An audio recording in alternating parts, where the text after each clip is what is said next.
Hi, everybody. This is Leanne Gallion from Riva Trace Baptist Church Women's Ministry, and I'm coming with you today with a very special friend of mine, Gina Back. Hi, Gina. Hi, nice to see you. Nice to see you too.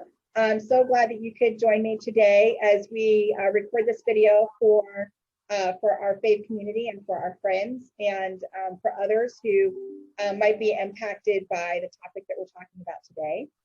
So Gina, why don't you tell us a little bit about yourself?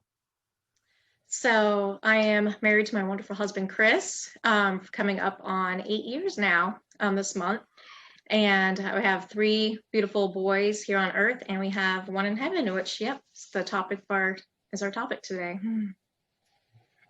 Well, and I also know that you've been one of our leaders of our MOPS group at Riva Trace, which is for moms of preschoolers, right? Yep, I'm a co-leader in publicity. Yeah, we're we're starting our 2nd year of our new MOPS group here at Riva Trace. Yeah, it's been fun to have our group together.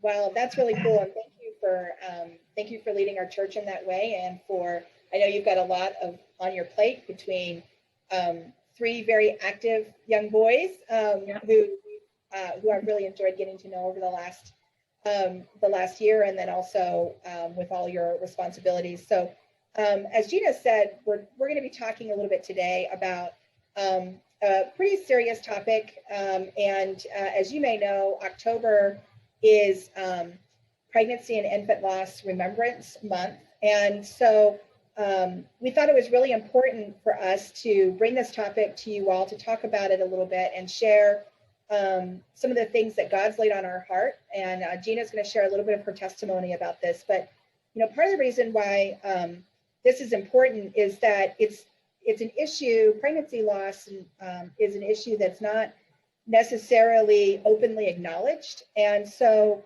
unlike other grief experiences, like the loss of a parent or someone else in your life, in the United States, according to the Mayo Clinic, somewhere in the neighborhood of 10 to 20% of known pregnancies end in miscarriage, which is seems like such a significant number, and it really is, because and it's one of those things that people are really uncomfortable talking about, and that's part of the reason why we wanted to share this with you today.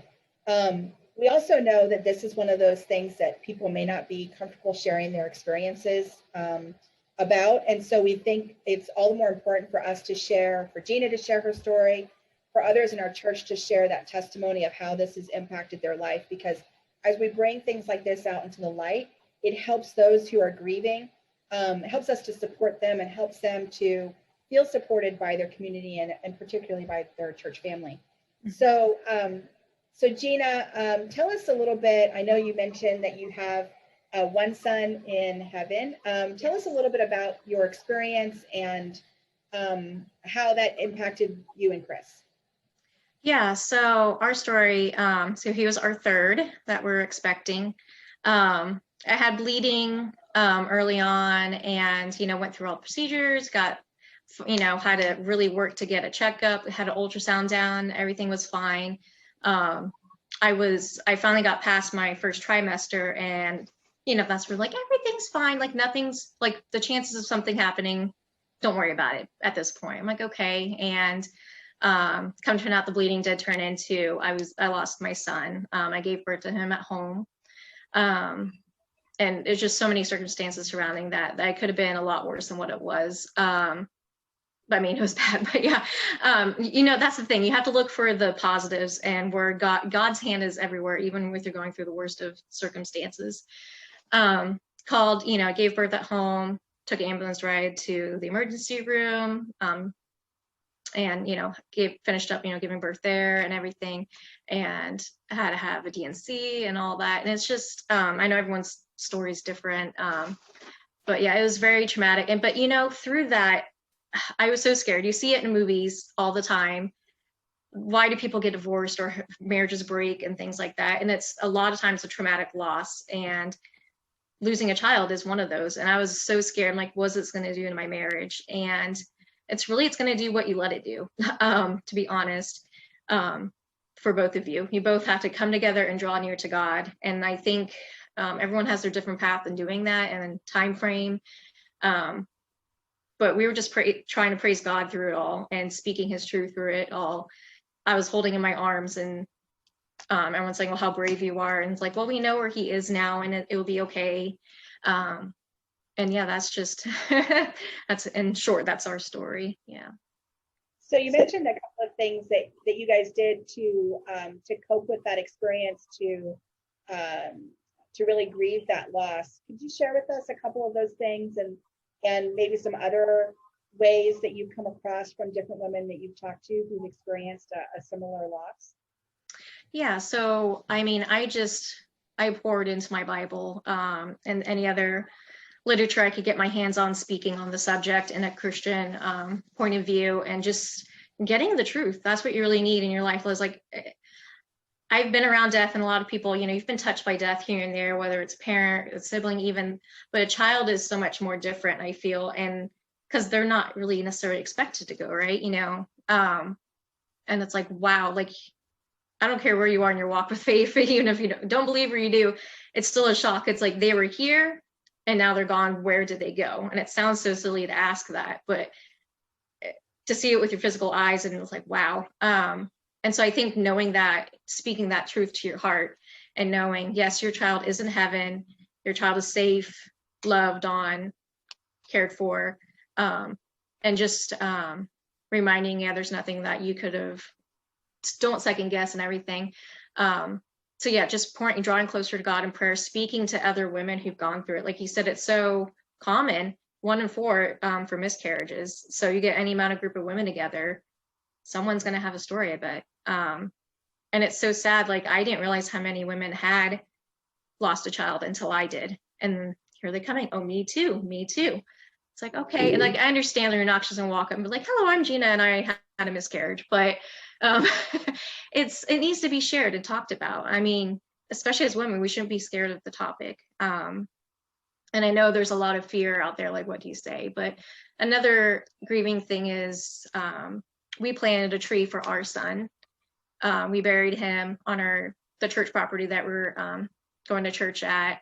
And we had a little funeral and ceremony, and that just really, that's really just sealed things off for me. I was able to take his little body home and have the ceremony for him, and have our friends and family come out and share that with us. We're military, so our family wasn't close by, so we had my mother-in-law on video message like this, and it's just finalizing things like that, doing things in memory of your child. So we had a friend give us, my boys, 2 little teddy bears to memorize their brother, and we still talk about it. I'm sure they do not actually remember me expecting, they might, but it's just crazy how we talk about it, and it's part of our family's story, and to keep that alive. And I think it's great to do that with your friends. Like, don't be scared to talk about it with your friends, or ask someone who's had a miscarriage to bring it up from time to time or something. And another way, so we planted a tree over his spot. You could have little plaques, like little statues in the garden or in your home. I've seen a lot of people have shelves with either a child's urn, a picture of them, things like that, like I said, stuffed animals. You could get teddy bears that have like the same size and weight as your child was, and that could be comforting, even put like a little heartbeat in it. Yeah, there's lots of different ways. Devotionals. I had a friend, actually not my friend, my sister-in-law, she sent me a plant and just some just some basic care things. She sent me a Christian coloring book.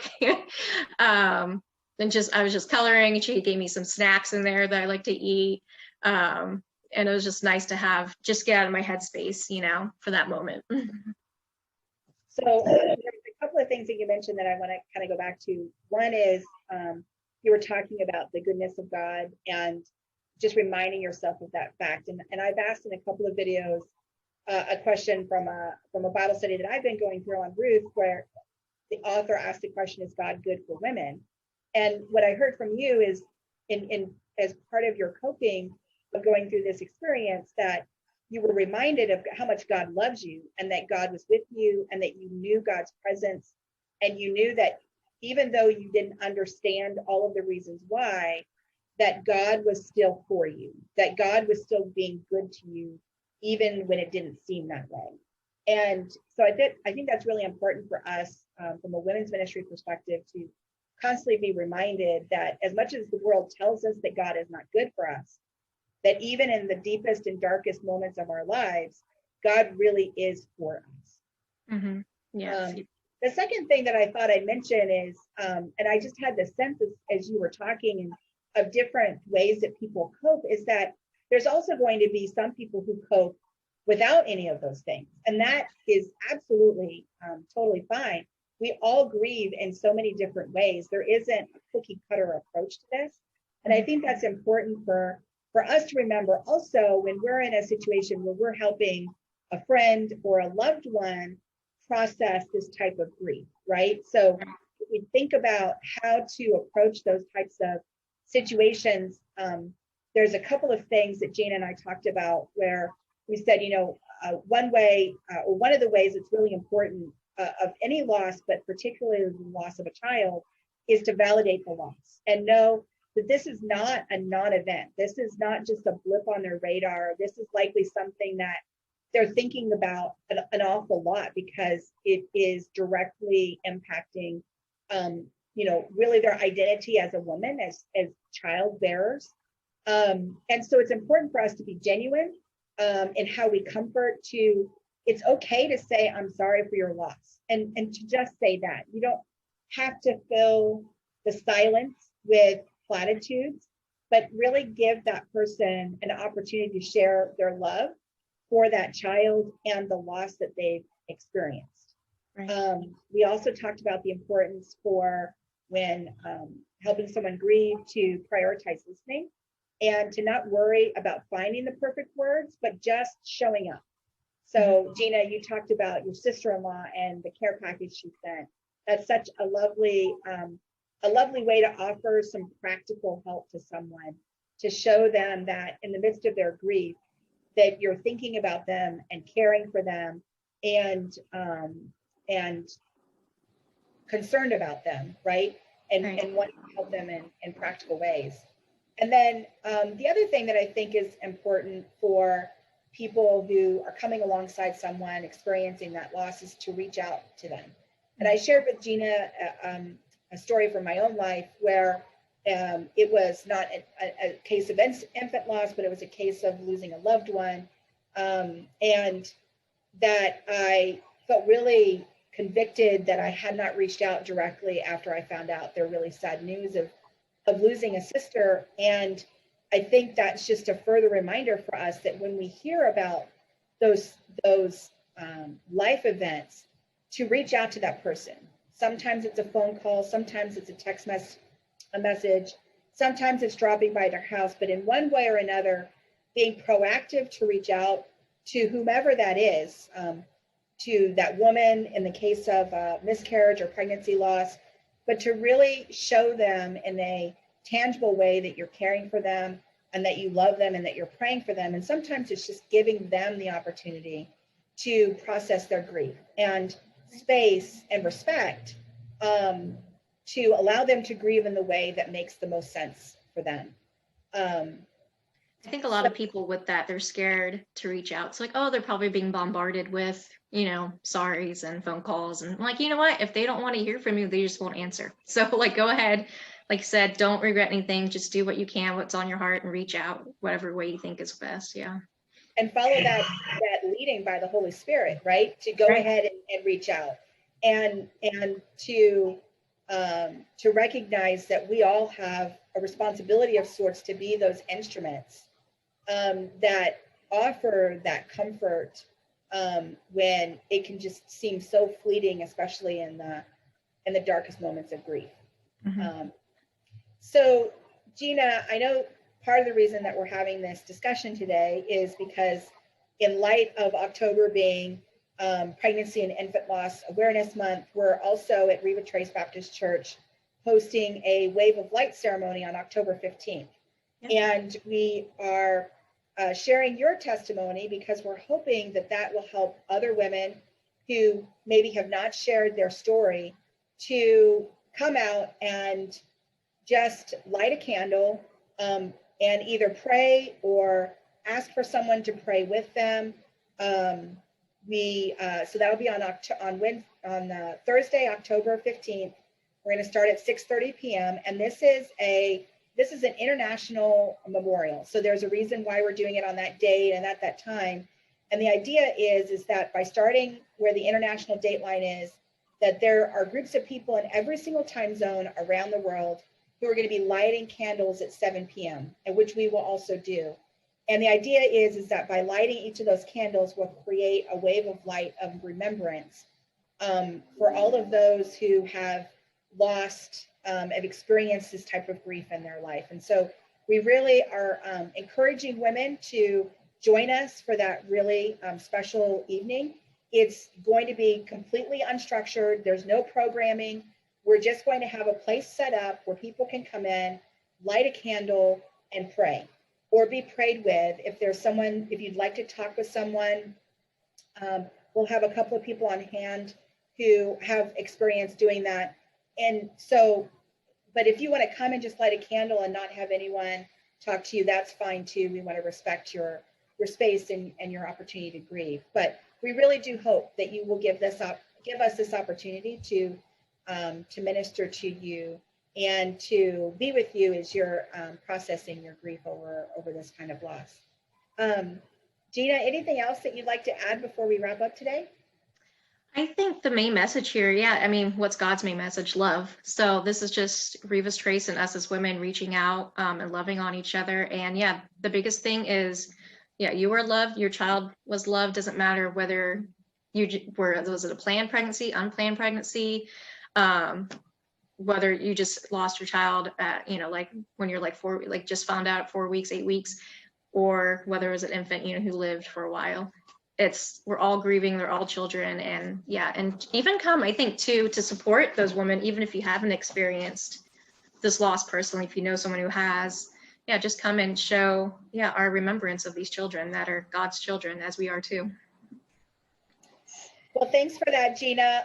I'll also add that for anyone who has experienced this loss, if you're not able to join us for the Wave of Light ceremony, and if you are looking for someone to talk to, I know that our pastors at Riva Trace would love nothing more than to talk with you and pray with you, and even connect you with counseling services if that's something that you're in need of.